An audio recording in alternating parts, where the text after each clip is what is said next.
nam tokko zinaa wajjin godheera jechuudhaaf namni sadii yookiin namni shan ijaan arguu qaba wal keessatti jedhan waan ta'eef an waan hin taane dubbadhe cubbuu amantii koo sun balleessu cubbuu sin haasa'u. Anchi yaballatachuu nageenyaa isiidhaan nagaa jedhee biidoo shamaraa wajjin waraabee gatiirratti ergeef anis suuraa mucaa kanaan maddeessuuf baafa'e. Footoo wajjin kaatanii akka maxxansitan gurbaa eeyyamsiisteetta. Inni eeyyamsiisne. Akka gadhiiftanu hin eeyyamsiifne ishii argeen moo maal siin jedhe gurbaan yookiin nama jireenya qabu yookiin nama jireenya ijaarrachuu deemu. Mucaanii argee rasataa argee dhiisus haa ta'u mucaa wajjin walii haasaa hin qabnu. Waan inni nan jedhe hin jiru ani hin dhageenyes suuruma kana posti godhee viidiyoo wayii waraabee shamaraa wajjin moofaan yeroo deemu aaraatu argamaa jedhee viidiyoo waraabee shamaraa wajjin tiktookii isaa jalatti isiidhaan warri isii beektan immoo isiidhaan naagaa jedhee isa erge ilaalee obsii haala ta'ee hunga hadis posti godhee waan asirraa barbaadu ijoo argadheera inni nafe waan si wajjin takaraa karbu miti waan abbaan manaa keetii booddee dhufeennaan bilbila malatee jennaan si dawwalee si fidee manuma kanatti xumurroo ta'a. Waa tokkoon si gaafadha. Yoo abbaan manaa keetii kun amala isaa sirreeffate yoo abbaan manaa keetii kun qooyi narraa fitika. Yoo abbaan manaa keetii kun shamarran gumaa kafaluu jammaruun tureera haadha koo isiin kaan hin muraa jirti isiin kaan hin quccisaa jirti isiin kaan shamarran gumaa kafalachuun jammarameera. Sigalee shamarran gumaa kafalachuun eegalamee jira tureera bubbuleera gubanneerraa jedhanii dhiira gubuu jammaruun jalaa tureera. Waa tokkoon si gaafadhaan yoo akka carraa abbaa manaa keetii walitti binnee abbaa manaa keetii walitti binnee narraa fixatu jira malee araaramuun dirqamaa miti. Yoo abbaa manaa keetii si fidee asirratti kunuu nama kuma afurtu si dhaggeeffataa jira. Dhiifama balleesseera waan isiin jettu hundayyuu dhugaadha. Wanni isiin jette kun hunduu dhugaadha. Balleesseera lamuun balleessu ittiin deebi'u dhiifama siin jedhe ijoollee keetii jettee hin deebitaa jireenya keetti. Jireenya kootti deebi'uusaa muubee ana akka wajjin namni jiraatu namni uummanni 1000 kun na dafaana hin jiraatu koo. Inni dhugaadha. Waggaa 10 wajjin jiraadhee rakkoo muubee. Sirreessuu taaggalee yaalee rakkoo warri na beektan beektu suuraa koo qoy nan gadhiisan doom suuraa koo isa wajjin yeroo jiru ijoollee kootiif garuu nan jiraadha ijoollee kootiif hin jiraadha malee isa wajjin hin jireenyi nagaa. Egaa akka gootu yoo immoo tarkaanfiin taane keessa galee ani yoo innis nagaa dhaggeeffatu innis nagaa jedha atis nagaa jettaa. Asa keessan nagaa ijoollee koo garuu dhagaa baadhee kan nan jiraachisa. Akka goonu isas finnee sis finnee wal bira keenya immoo gaaffii sirraa waan dhageenyeef sirraa waan dhageenye ragaadhaan dhugoomsinee ragaa nama 8 innis hiriyoota qaba hiriyoonni dhufanii kakachifnu hiriyoonni keessan amantaa jiraatii yoo kiristaana ta'an ragaan keessan egaa jireenya waggaa 10 keessatti nama 60 sin arge. Ijoollee gaattiraas ijoollee jimmaas warra sin beeku waan maxxanii jennaan finnee nama 8 asirra guunnee booddee guyyaa jaratu kakata amantaa jiraatti ati kakata inni kakata nan beeka ati sin natti matti kan biraati inni inni matti kan biraati walitti sin finna booddee guyyaa sana booda ragaa keessan himadhaa jenna ragaa keessan dhufanii warri sin beekan ol galanii ragaa kakatanii abaanu jarri cubbuudhaan abadan garuu tasgabbaa'ii si jaallanna obboleettii keenya yoo balleessite si gorfanna. Ittiyadi ijoollee wareegama kafalchiisaa akkuma kalatti hime ijoolleen kee akka jedhani haadha keessan moo abbaa keessan jaallattu jennaan dhiirri yoo xiqqaates garuma haadhaatti jallifti ijoolleen dhiiraa yeroo gaafatan buxootaatus eenyuun jaallatte yoo jedhame haadha koo jetti ijoolleen kee immoo gorfamanii abbaa koon jaalladha isatu na wajjin rakkataa jira isatu na wajjin bu'aa jira haati koo nagattee finfinnee keessa deemaa jettennaan soba jennee mataa keessaa baafnee gatii kafallee kaleessa birrii 10,000 wayii baafnee uffata muluutti bitee ijoollee keettan dhageesse haati keessan isin jaallatti sirreessinee maal boottegaa sirreessinee haati keessan isin jaallatti Mubaarakii uffata bitee kenniteetti jennee itti uffifnee amantii amanuu baattee kun ijoollee kee manaa kiritti ergeera kan manni hin beekne immoo ijoollee kee dhukkuba lammanuu wallaahi kun horiisitii wajjin Qoy mana kami keessatti kun kan ijoollee keessa yaachisee agarsiisa. Ana jandaa qofa. Ma media numarratti ilmoo isaa miti media numarratti baasuu hin qabu ture koo gube. Media numarratti ijoollee koo dhaabuu hin qabu ture koo inni abbummaa isaa ba'ata ture silaatu ta'e. Dhugaa keeti. Abbummaa isaa ba'ata ture sila koo media irratti.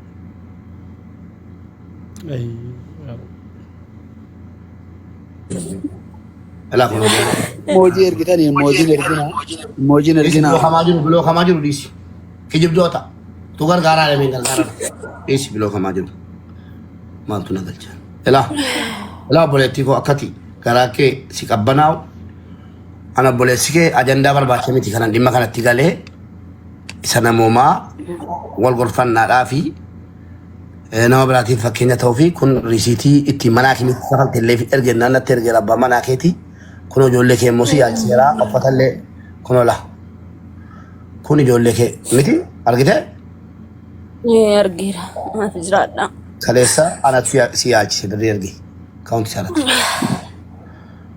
ijoolleen kee yaala argatteetti inni kun hin qufaa inni kaan immoo miila cabee si galee ganaa gatii kafalu ijoolleen kee immoo wanta sitti himu ijoolleen kee ammallee gatiin kafalle kun marfeedha si galee ilaali marfeedha viidiyoo naa ergite maaliif si erguudhaa yooti badde si erguudhaaf jechuudha ijoolleen kee gatii kafalaa yeroo ammayyuu gulukoosii fudhate mucaan guddaan dhukkubfate si galee ilaa kunoo mucaa keeti kana hunda kan godhe birrii kooti ana kana jechuun si beekee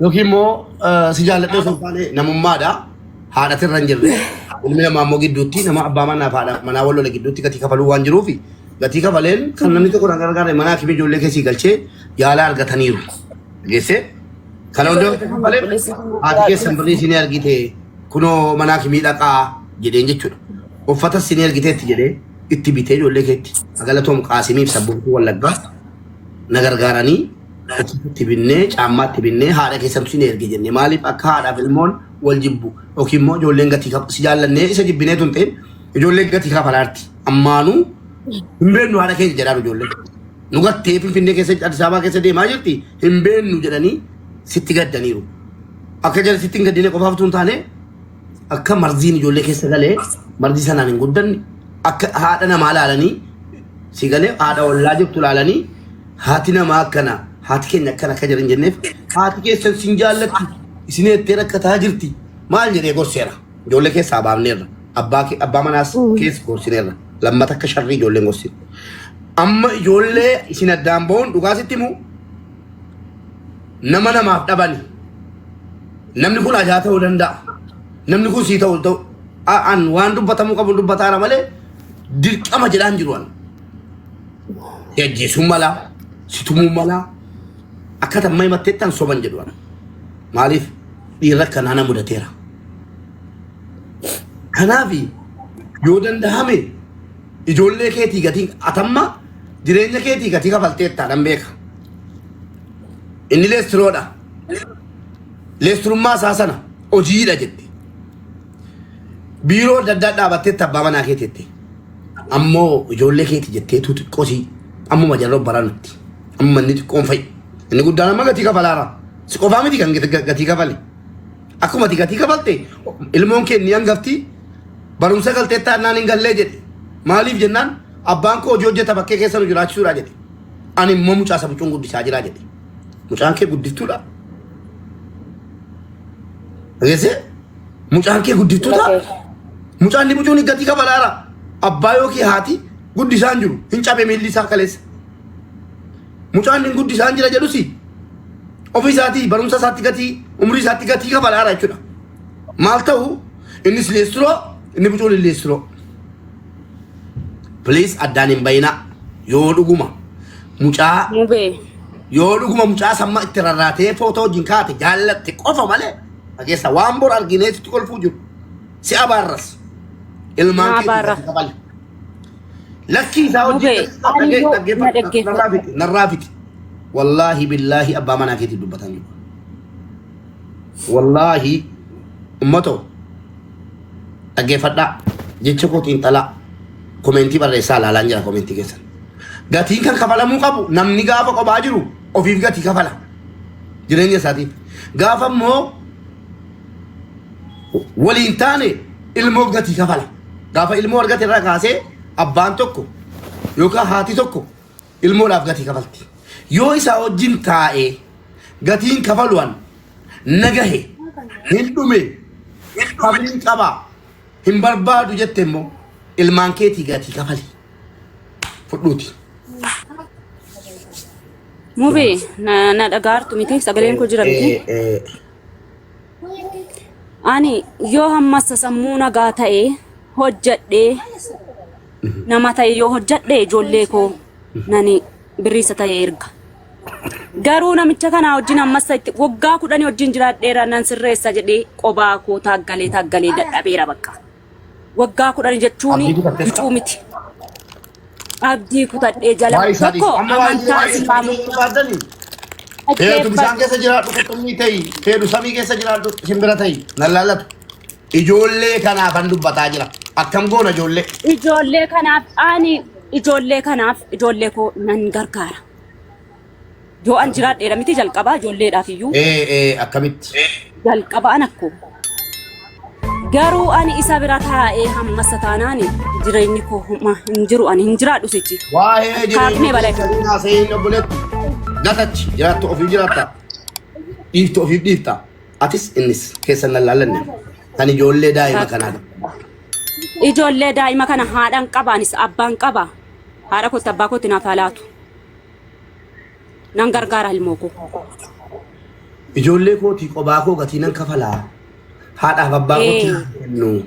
Lubbuudhaan ani yoo jiraadheedha ijoollee koo gargaaruu hin danda'a haadha kootiif abbaa kootiif naaf haalaatu. Isaa wajjin nagaateera. Uummatoo dhageessan kunis waan tokko isan barbaadu ilmaan koo immoo gatii akka jarri hin kafalle yoo qabaate akka abbaatti maatii koo biratti naaf gargaaru maatii koo biratti alaalu.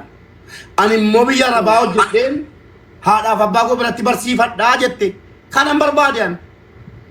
Fuudhikaa anu si wajjin hin jira bakka siin ta'u taanaan fuudhee maatii keetti kennite jejatti kuma tokko illee taatu siifan gargaara ijoollee keenii.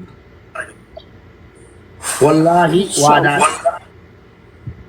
Bakka. Garuu. Nagaateera isaa. Yoo danda'ame moo waa. Mubee. Qalbiin waa nama kajeelti. Mubee. Namoonni si taasaanu tuu danda'ame immoo ani adda bahuu si jedhamtu kana hin jaalladhu. Ana natti fakkaate nan sodaadha. Ana nagaate anatu wajjin jiraata koo Mubee anatu wajjin jiraata. Namni kadhaa fageettii koo waa. Ani yoo jiraadheera antuu barbaadu nan jiraadha. Ammallee murtoofne maal jiraattanii kana booddee ilmaan keetii jiraattaa nan fixa qoy. Ana seen rifadheen haati manaa kooti tokko na gorfatti na torii akkuma keetii kana isiidhuma natti mul'ate na wajjin kuftee kaati. Na rabsamtii sababii kooti. Yoon balleessee sun manni kun ana darbee isii filmoo isii gaddeebisa in boossee natti gadditee waa dhanoo jechuudha gatii arrabsamtuuf sababii kooti. Bakka waa hundayyuu dhiisi calluma jedhee hojii hojjedhu ilmaan kee si wajjin jiraadhu naan jetti. Isiin se'e dubartiin gaafa dhattee macarashaa geesse istooppii qaba waa sarara diimaa jira waan jedhamu jira jireenya keessatti. Dubartiin gaafa laffaati bareechite jireenya isiitiif tokko tokko laffaatee gaafa abdii kutatte murtee ajaa murteeffatti nan beeka. Yoo inni obsa fixatteetta nan beeka. Yoo akka carraa akka goonu kan ammas hin gaafannu. Akka inni itti dubbatu laalla booddee. Yoo inni tish mintaa maxaalachi alfaan legimu atatatata jedha ta'e nuyyuu sin kadhannu. Yoo inni immoo dhufee akkuma kaleessa boo'ee maqaa si balleessaa ture. Boo'ee maqaa kee sirreesse ofii isaatii tuunu itti himin. Wallaahi itti himuun. Arrabni koo agogu itti himuun. Nan fida booddee. Siksik jesee wajjin jiraadhu itteetti ilmaan si sirkaa fuutee maatii si bira amma geessi jedheenii. Alfalli gaatiin geesseen kaayyoon jedhe caffare. Geessee kaa'u ni kaa waliin kennaati takka wal ilaala. Yoo inni immoo siksik jedhee maqaa kee balleesse siksik jedhee maqaa kee sirreesse haqa keessii kennee giiftii koo balleesseera ofii isaatii tu namni itti himin balleesseera natti dhagahameera si dhabuu hin danda'u. Ijoolleen si malee maal naa gooti. Ati ijoollee malee maal naa gootu. Sinkiisa yoo jedhe akkuma ta'etti si gargaarree inni sakkanni biyya alabaa tokko deemee hojjetu beekuu hojjetatanii jiraattu wanti kana booddee birrii kee arguuf hin jiru finnee ilaaluu wayyuu walumaan laalla amman dubbatiin deebiin deebisin murtee kee ati laa abbaan tokko si giddisiisee araaramii namni siin jedhu cabaa isaa ilaaltee taramta cabaa isaa ilaaltee adaraa ilmoo keessan ilaali ilmoon abbaa malee abbaan ilmoo malee haati ilmoo malee ilmoon haadha malee hin tolu yoo danda'ame nageenya buusuudha itti yaadaa kan ammoo kan godhu eenyunni isa dhufeesii amanee dubartiin gara laaftuudha amma yoo inni dhufe booddee araadaa ta'e jechuudha araadaa ta'e hin jaallata ta'e inaaffaan isaa jaalarraa ka'e dhufee kadhatee balleessira si dhabuun fedhu natti dhagahameera gaabbeera kana booddee akkas jedhee dubartii wanti hin dhiifneef jiru. Kanaafuu ija gaabbii immoo hin beekna walumaan tu'araasni araara caala baqa araara waan hunda caalaa booddee sa'aatii ansi barbaadetti siifan dawwala isaallee nama kora amma dhuftaniiti walitti isin laalla.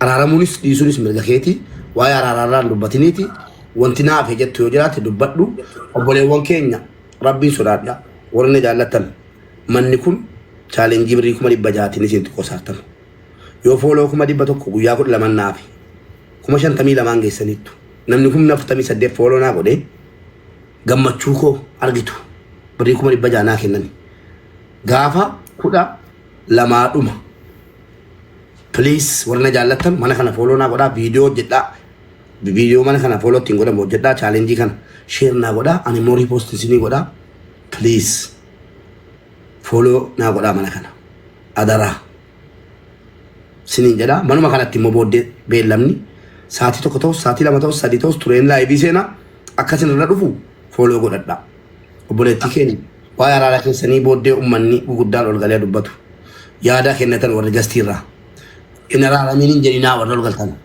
ati waan xumurarra dhaammattu qabatte dhaammadhu fixadhee ajandaa ko waan jettu qabdaa xumurarra ani waan jedhu bakka boodumaan jedhaani waan inni akka ati jette qaxaleedha araadaadha hamma dhufee ballees anatu balleesse jedha maa durumaan ikkoo waggaa 10 kana fayyaakko akkasi waan eeganarra ga'e balleesse jedha namaaf nama